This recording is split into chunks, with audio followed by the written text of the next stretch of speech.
येत् शारदचन्द्रसुन्दरमुखम् ताम्रारविन्देक्षणम् भक्ताभीष्टवराभयप्रदकरम् कौपीनमात्रोज्ज्वलम् स्वात्मानन्दरसानुभूतिविवशम् सर्वानवद्याङ्गकम् श्रीमन्तं श्रीरमणेश्वरं गुरुवरम् योगासनाध्यासितम् ध्यायेत् श्रीरमणेश्वरम्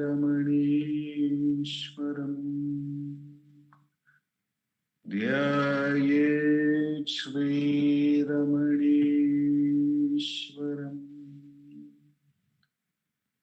ध्यायेत् श्रीरमणेश्वरम्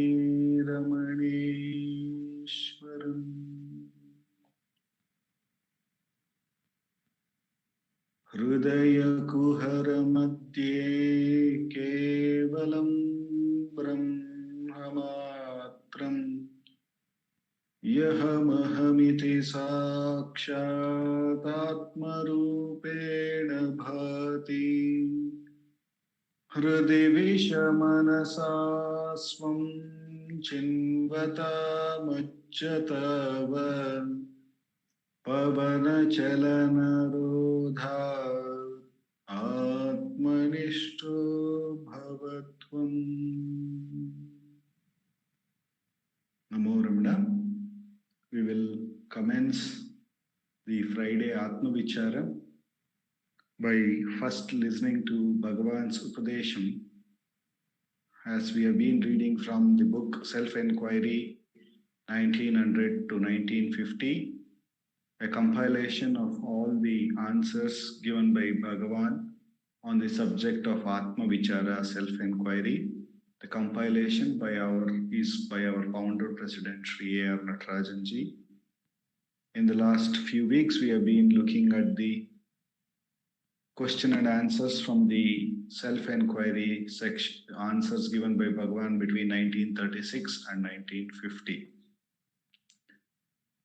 After reading Bhagavan's Upadesham here, we will contemplate on it by his grace, and then we will meditate, do the Atma Vichara for the 20 minutes, after which Akka would be talking about Atma Vichara from Ramana Gita, and then we will conclude the session by prayers to Bhagavan. The last week we looked at question number 3, which we will continue to look at it this week too. I will read the question and answer. Devotee, can a man remain in perpetual meditation? Question is, can a man remain in perpetual meditation? Bhagavan, the phenomena we see are curious and surprising, but the most marvelous thing of it all we do not realize, and that is that one and only one illimitable force is responsible for all the phenomena we see and also the act of seeing them. Bhagavan then continues, do not fix your attention on all these changing things of life, death, and phenomena. Do not think of even the actual act of seeing them or perceiving them, but only of that which sees all these things. From now onwards, let your whole thought in meditation be not on the act of seeing, nor on what you see, but immovably on that which sees. I read Bhagavan's answer again. The phenomena we see are curious and surprising, but the most marvelous thing of it all we do not realize, and that is that one and only one illimitable force is responsible for all the phenomena we see, and also the act of our seeing them. Do not fix your attention on all these changing things of life, death, and phenomena. Do not think of even the actual act of seeing them or perceiving them, but only of that which sees all these things. From now onwards, let your whole thought in meditation be not on the act of seeing, nor on what you see, but immovably on that which sees. We looked at the first portion of the answer and we contemplated about an event with my colleague who said that because of an accident, for a short period of time, he couldn't recollect anybody else other than himself, his wife, and his parents. And he very clearly remembers that moment. And he was explaining his whole data he was not able to recollect any data beyond that. But in that scenario, we also saw that the very thing he was aware of that whole phenomena happening even now and even at that point in time, very clearly makes it that the awareness is the substratum, is the reality, and we take it for granted. He was more keen that no information is being recollected because of the outward attention, but he was not very keen about the awareness which was very much present even in that at that time. Whereas if you see, when I was thinking about this, the same event happened, we can say, sort of in the Bhagavan's death experience. But he was so clear that the body might be gone, it's gone, the body will be taken and burned. That whole data, outside data may be gone, but his personality or his self is very much present. And he says, even that clarity did not come by any thought form. It was a clear recognition. It was a recognition that the awareness is always there and it is unchanging. It is not going to go through any of these external phenomena that may happen to this body, but it continues to be always aware. That shift, that paradigm shift from the outward turn or giving reality to the external objects to stop giving reality to them and give reality to that which enables us to become aware of all this external object. That shift is the realization that happened, and that is the only thing that has to happen for us also. We saw that we also go through this in the waking, dream, and the sleep. The awareness is there, but whatever was the objects and the world and everything that we saw in the waking is totally missing in the deep sleep, and the awareness is not quite panicked about that the whole universe and all the name, all the form, all these material comforts that we have acquired is no more available. It is least disturbed or least aware of all of that. But as soon as the waking state comes, and when the names and forms and all these things start to appear, it is even equally undisturbed by it. It gives light like the sun equally to everything. That is why Bhagavan is asking us to recognize that as our real state, where everything may change, but there is no change in us actually. I was just reading one comparison where somebody was saying that this body could be seen as a stardust on a bone, like any other star or like any other planet in this universe, which is also floating like anything else is floating. And that one energy, as Bhagavan is saying, that one illimitable force is keeping everything going. And therefore, it will keep this entity also going. Instead of us identifying with that illimitable force that we really are, we simply seem to give a lot of reality to this limited name and form.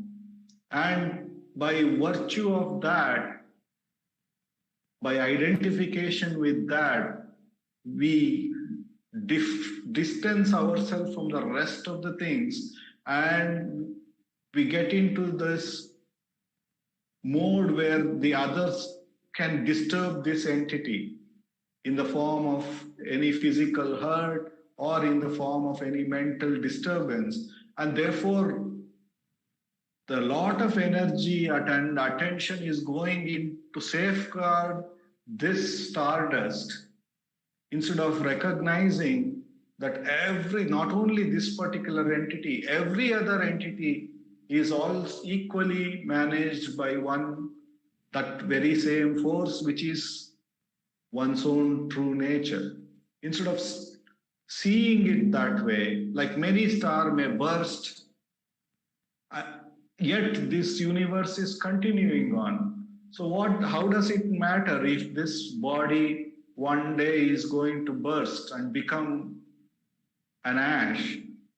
That illimitable force is still going to be the same, untouched, undisturbed. It is going to still equally give light and give force and keep everything going in these other forms. And all of them may go through many, many transformations. Therefore, Bhagavan is saying, don't fix your attention on this changing things of life, death, and phenomena. Do not even perceive it, he says. Do not even even this recognition, you don't have to remember, says Bhagavan. Do not even think of that actual act of seeing them, but see that through which we see all of this. So when Bhagavan says, when both knowledge and ignorance, when it is seen to whom, that is true knowledge, he is always coming back to that awareness, that force, which is just in such magnanimous love which he cannot comprehend, is keeping this whole universe running. And therefore, what is there for us to fear? What is there for us to become afraid or to claim that I don't have a self-realization? It is actually the self alone which is there, everything. It is just that this limited identification that we need to transcend and identify with that awareness, which is totally undisturbed, even in the waking state, when we see this big universe, or when this big universe is consumed in the deep sleep and there is absolutely nothing, it is still giving light to that. Therefore, that immutable energy that we are naturally is what Bhagavan is asking us to put our attention and remain as that, and not even worry about seeing, recognizing, knowing anything. He is saying that both knowledge and ignorance is for whom, when we ask and we see that pure light with which both knowledge gets lit, ignorance gets lit, that pure energy, that being consciousness that we are, which is ever undisturbed, He wants us to recognize that is our truth, and the only way to recognize or to be with it is to remain as that very state. It is not even a recognition in the form of knowledge, because then that again is an object.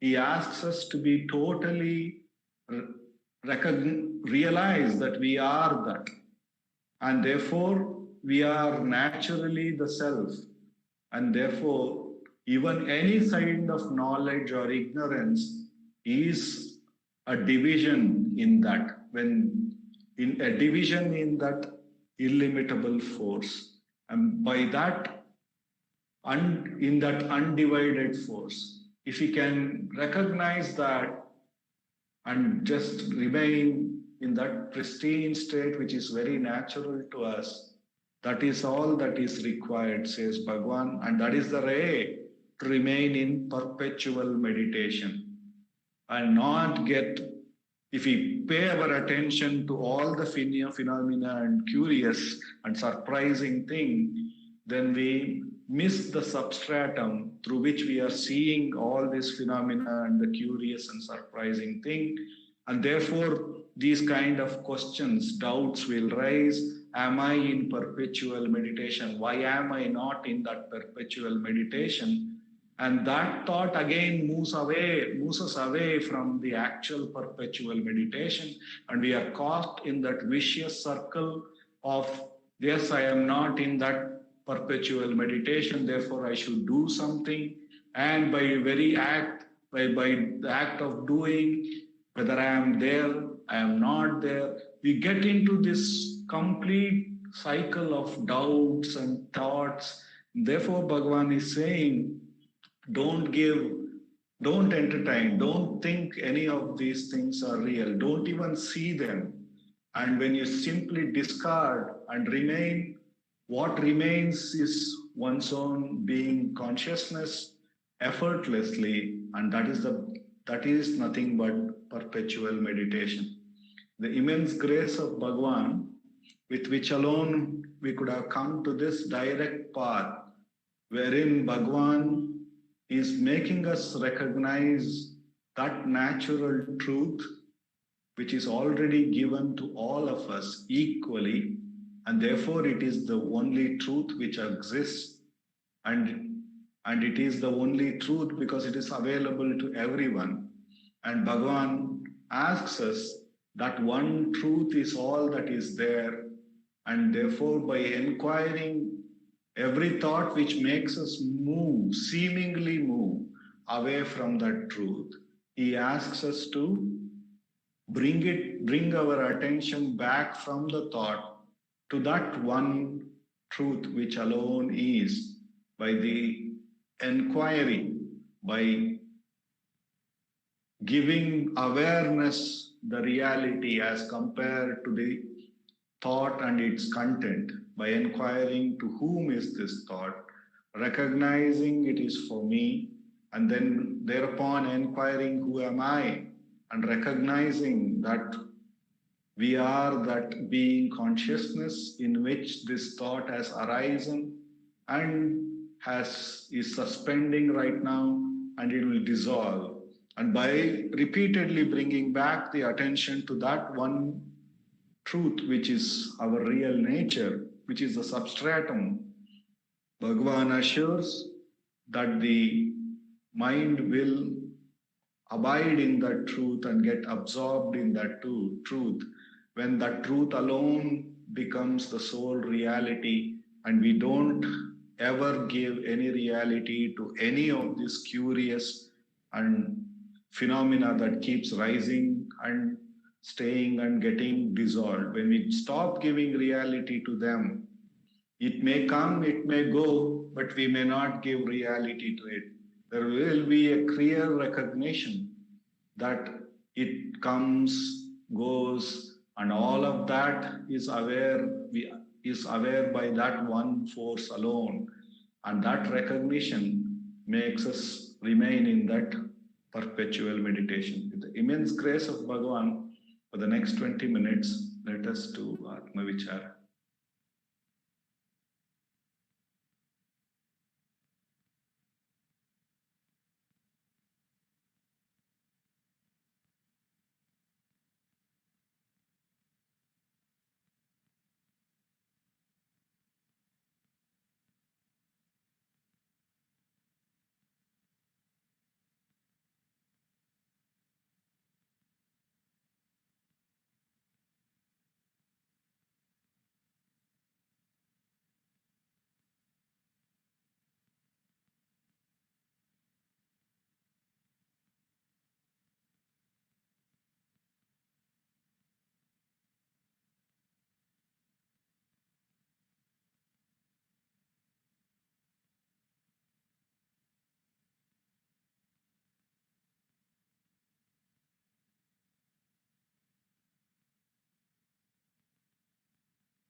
Bhagavate Shri Ramanaya.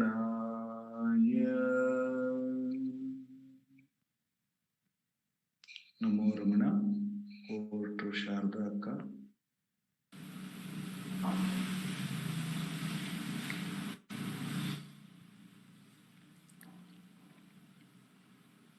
Namo Ramana. Prostrations to Ramana, shining as a self in all beings. By the immense grace of the self manifest as Ramana, we are meditating on his words and have the great blessing of sitting for the practice of self-inquiry as well. And we are continuing to meditate on his words.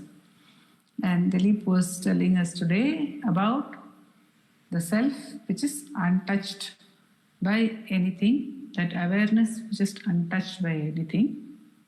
And that's what Bhagavan is telling us about in the Ekashloki, in the verse in the second chapter, which has been placed in the second chapter of Ramana Gita by Ganapati Muni. And it is said to be the chapter on the three paths. But Ganapati Muni goes on to say that in essence, all these three paths are really one. So, the verse is being chanted even at the beginning of the Satsangh. Hridaya kuhara madhye kevalam brahma matram hi aham iti sakshat atma rupena bhati. This is the first half of the verse, and Ganapati Muni is telling us in the first half of the verse, Atra shloke bhagavata purvardhe sthanamiritam. Bhagavan has told us the place. Even in our recent satsangs, where we are meditating on the Ulladhanarpada Anubandham with Nandakumarji, Bhagavan has described the spiritual heart. He has a verse wherein the location of the spiritual heart, a little to the center of the right of the chest, is mentioned. And this is a natural center for all of us, where because we say I, we feel the I, sense of I-ness over there. And that is a natural center which Bhagavan points out when Bhagavan was asked, Bhagavan, how is it that you have mentioned this center? Bhagavan says, it is my anubhava. First of all, he talks about his own anubhava, his own experience. And then he talks about the Upanishad, where it is mentioned, the text, the Malayalam Ayurvedic text where it's mentioned. And he also says that it is universal. Now, according to our scriptures, any experience or any anubhava, if it has to be said to be the truth, if it has to be declared to be the truth, there have to be these three qualifying factors. The first is it has to be one's own experience. It cannot be merely hearsay, I have heard it said. That is not enough. It has to be my own experience. It has to be one's own experience. So Bhagavan first talks about his own experience. He says, it is my anubhava. And that anubhava Bhagavan had of the spiritual heart, as Dilip was narrating, the experience of the enlightenment which Bhagavan had, the experience of facing death, wherein he could feel this full force of the current of I. Aham iti sakshat atma rupena bhati. That's when he experienced it for himself. And he says, subsequent to that also, this attention on the I never wavered. Thereafter, it never wavered, never went away from him. So that is his own experience, and then there is a sacred text in which it is mentioned. And it is there referred to in the Upanishads also, the nature of the heart which is described. Now, the third thing is that it has to be universal. And it is everyone's experience that we feel the sense of I-ness. We feel it in our heart. Around that place, we may not have an exact experience of the spiritual heart, but our sense of I-ness we feel is here, because that's why we keep saying I. When we say I, we touch our chest, the right side of the chest normally with the right hand. We touch and pat. And there is one Tiruppugal also where it said, Naan ennum marbu tattu, Naan endru marbu tattum peruman. It just says, I, seems. So there is this experience which is common to everyone. And we saw how it is very intimate. C. Sudarshanam has referred to it as an intimate experience by calling it the heart. Bhagavan has pointed out how intimate it is. Bhagavan himself in this verse has told us that it is sakshat, it is direct. So it is the most intimate. It is the most direct, most intimate. Everything else is indirect. All other experiences are indirect. So Muni points this out to us. He says, first of all, the location is given, which is an aid to anyone who feels that he or she is embodied. Then the fact that Ishvara and self are one, they are non-different, is indicated or clarified by saying that only the self shines. Kevalam Brahmamatram. Which means that everything is absorbed in that, everything is included in that. Bhagavan himself describes that I could feel the full force of the current of I, which included and transcended the body. Which included the body, which did not exclude the body, but it transcended the body. So it is the body means everybody. There is no sense of being identified with any body. It includes and transcends all limitations because it alone is Kevalam Brahmamatram. Nandakumarji has also meditated on this verse for us during the course of his exposition of the Anubandham shlokas. So that Kevalam Brahmamatram shows that Ishvara is also not apart from it, says Muni. Further, he says that Bhagavan has declared the directness, the intimacy of this experience by saying sakshat, sakshat. So uktam chapya aparokshatvam, uktam chapi aparokshatvam. It is aparoksha, it is direct. It is not indirect. Nobody has to tell us about it. Recently, during the Paurnami celebration, Dr. Aruna Ramkumar was reading out from Bhagavan's explanation that if we are in a dark room where we cannot see anything at all, absolutely dark room, do we have to search for ourselves in that room? We don't have to, because it is aparoksha, it is direct. Whatever we see or experience with the senses is dependent on the senses. It is indirect. If somebody is visually challenged, they cannot see any object at all, but they do not have any doubt about their own existence. The same is the case for any of the sense experiences. And Dilip gave us the example of his colleague, which points out that the same is the case even for mental perceptions. In the absence of mental perceptions also, the awareness is directly experienced. And it is so in deep sleep for every one of us. So it is aparoksha. It is direct. Sakshat it is. Aham iti sakshat atmarupena bhati. It is shining as the very self, directly. And Muni further concludes that verse by saying that Uktam chapi aparokshatvam nanalinga nibarhanam. It doesn't require to be explained by any symbol. It doesn't require any attribute. It doesn't require. However, for our sake, the great ones have described it, given some attributes. They say it is Sat Chit Ananda. They say it is existence.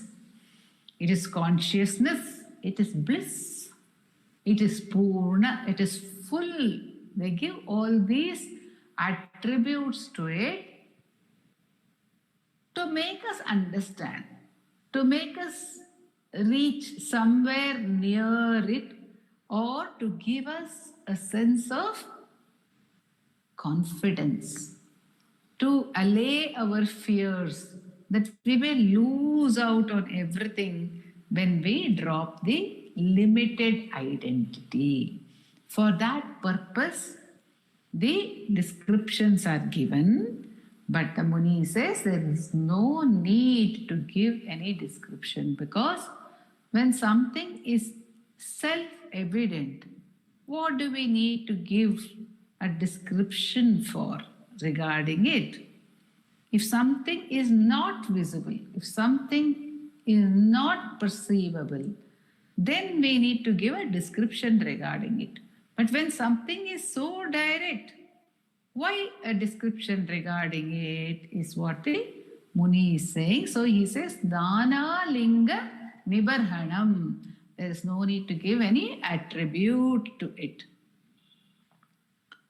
From this, we can take for our sadhana that whatever we give an attribute to, say for instance, a name is given to every object. A name is given to us also. Because without the name, others cannot recognize us or identify us.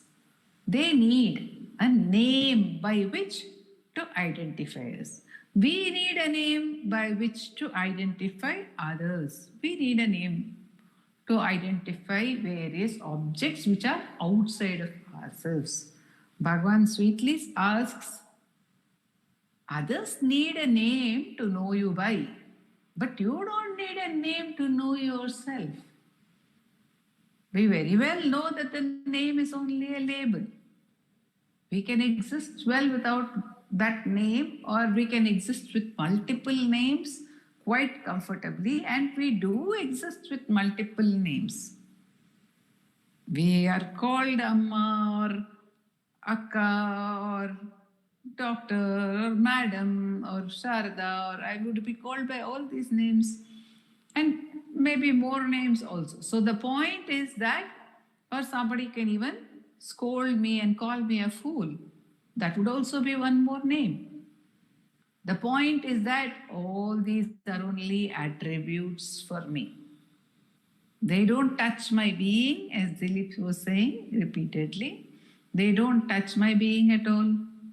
It is totally unaffected by any of these attributes. So when we want to remain or as the self or experience the self, we must understand that it is that which is most direct.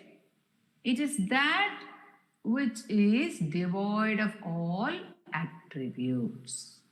So whenever we attach ourselves to any attribute, we are not experiencing the self. The process, therefore, is the process to get back to our true nature because of forgetting it. due to habitual conditioning, a need has arisen to get back to it. Although it is true that even the thought of getting back is in a way distancing it. When I say I must get back to the self, I am trying to say that I am away from it. But in truth, I can never be away from it because Kevalam Brahma Matram, it alone is, how can any one of us be away from it? But there is an illusion of being away from it. Because of this illusion of being away from it, one needs to work on that illusion or that conditioning which we have got into, that we are not self-aware or we are not aware of our true nature. See, initially we begin with thinking, not even wondering about our true nature. We take ourselves to be a name and form. We're comfortable with the name and form. We don't question it. We don't wonder about it. Nothing is there. We are comfortable. The world is there. We are there, comfortable in the sense that there is no question regarding our true identity. There is no doubt about our true identity. We may not be comfortable with our identities. If any one of us were really comfortable with our identities, there would be no further seeking at all. There is always some discomfort or the other, something which we want to be different from what is given. Today it is like this, I would like it to be something else. I want my circumstances to be different. I want all my friends and relatives to be different in some way or the other. And I want myself also to be different. I want to be more calm, I want to be more peaceful, I want to be more good, I want to be more dedicated, whatever. I want to be something, or I want to be self-aware. I want to be something different from what I am. Because I am continuously identifying with A or B or C attribute, I am always looking at a change of attributes. I'm looking at a different progression. I'm looking at something different. So, because of this conditioning, to get rid of the conditioning, a path is given to us. Because we are so used to paths, we are so used to action, we are so used to goals. It is not possible for us to remain without a goal. I can say, I am not doing anything, I am going to be sitting quiet. But then if I am saying that I am going to be sitting quiet, that itself means I am not quiet. So long as the sense of I is there, that itself is the primary noise. The rising of the I is the greatest noise. After that, it creates a lot of other noise around it. It adds to the noise with all the thoughts and all that. But the first noise is the rising of the ego. So there is silence when the ego is there. So it has to be given something that it is used to. So as a concession to our get back to the self. In this Eka Shloki, he has delineated what may be seen as two paths or three paths, but a path is given, a way is given to become Atma Nishtha. So that's what the Muni goes on to say. For the practice, for the disciple to practice, Bhagavan has laid the way. He has given the path to get back to that natural state. Though it is natural to us, because we have lost touch with it, because we have forgotten it. Due to some reason, we have lost touch with that natural state. To get back, to get reconnected and then established there, Bhagavan, in all his compassion, has given us the way to get back and then said, follow this and become Atmanishtha. By following this, you can become Atmanishtha, abide in the self. Abide in the self by following any one path. But abide in the self. That is the purpose of everything that we do. Everything that we do, whether we recognize it or not, all that we want is to abide in the self.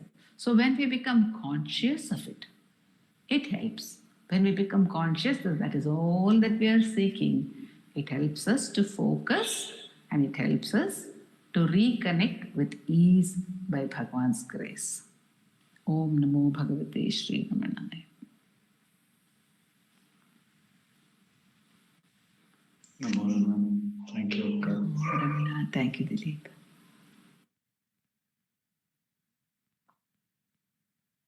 Apara Satchit Sukhavarirashi Yasyormimatram Bhuvanam Samastam Guhahitam Tam Ramanam Ghabhiram Chinta Vihinam Hridi Chintayami Chinta Vihinam Hridi Chintayami. Namo Ramana. Namo Ramana.